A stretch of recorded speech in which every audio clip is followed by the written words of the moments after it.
അപ്പോൾ കുറേ പേർക്ക് അറിയണതായിരുന്നു. എന്നാലും ചിലർക്കൊക്കെ അറിയാത്തതുണ്ടായിരുന്നു. അപ്പോൾ അവരൊക്കെ വീഡിയോ ലൈക്ക് ചെയ്തു ഷെയറൊക്കെ ചെയ്തിരുന്നു. അപ്പോൾ ഇന്നും ഞാൻ അങ്ങനത്തെ 1-2 ടിപ്പുകൾ പറയാനാണ് വന്നിരിക്കുന്നത്. അപ്പോൾ അത് പലർക്കും അറിയണതായിരിക്കാം, എങ്കിലും അറിയാത്തവരും ഉണ്ടാവാം. അപ്പോൾ അവർക്കൊക്കെ വേണ്ടിയിട്ടാണ് ഞാൻ ഇന്ന് ഈ വീഡിയോ ചെയ്യുന്നത്. അപ്പോൾ നമുക്ക് വീഡിയോയിലേക്ക് കിടക്കാം. അപ്പോൾ ഒന്നാമത്തെ ടിപ്പ്, കണ്ണിൽ കരട് പോയാൽ ചെയ്യേണ്ട ഒരു കാര്യമാണ്. എനിക്കൊരു അനുഭവം ഉണ്ടായി.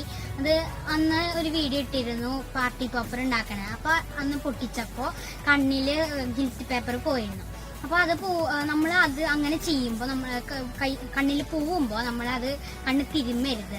കാരണം കണ്ണൊക്കെ തിരുമ്മി കഴിഞ്ഞാൽ കണ്ണിൽ സ്ക്രാച്ച് വീഴും. അപ്പോൾ നമുക്ക് ഡോക്ടറുടെ അടുത്തൊക്കെ പോകേണ്ടി വരും.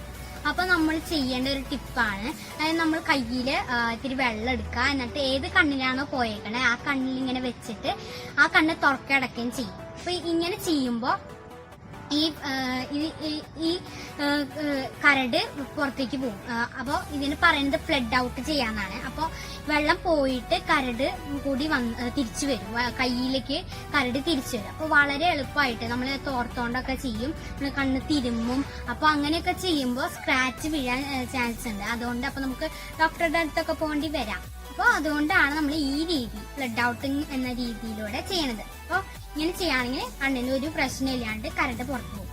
പിന്നെ രണ്ടാമത്തെ കാര്യം എന്നാണ് ചെവിയിൽ വെള്ളം പോണതിനെ കുറിച്ചാണ്. നമ്മൾ കുളിക്കുമ്പോൾ ഒക്കെ നമ്മുടെ ചെവിയിൽ എപ്പോഴും മിക്കവർക്കും ഉണ്ടാവുന്ന ഒരു പ്രശ്നമാണ് ചെവിയിൽ വെള്ളം പോകും.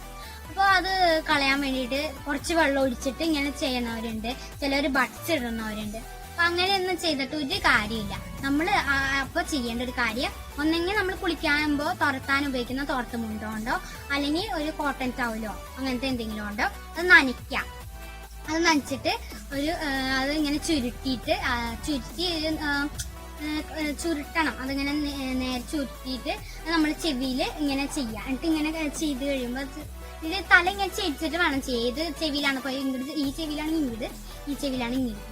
അങ്ങനെ ചെയ്ത് കഴിയുമ്പോൾ ഈ വെള്ളം, ചെവിയിലുള്ള വെള്ളം ഈ കോട്ടൺ ടവല് അബ്സോർബ് ചെയ്തിടും. അപ്പോൾ ഈ 2 ടിപ്പുകൾ പറയാനാണ് ഞാൻ വന്നിരുന്നത്. അപ്പോൾ എൻ്റെ വീഡിയോ ഇഷ്ടമായാലും ഇഷ്ടമായില്ലെങ്കിലും വീഡിയോ ലൈക്ക് ചെയ്യുക.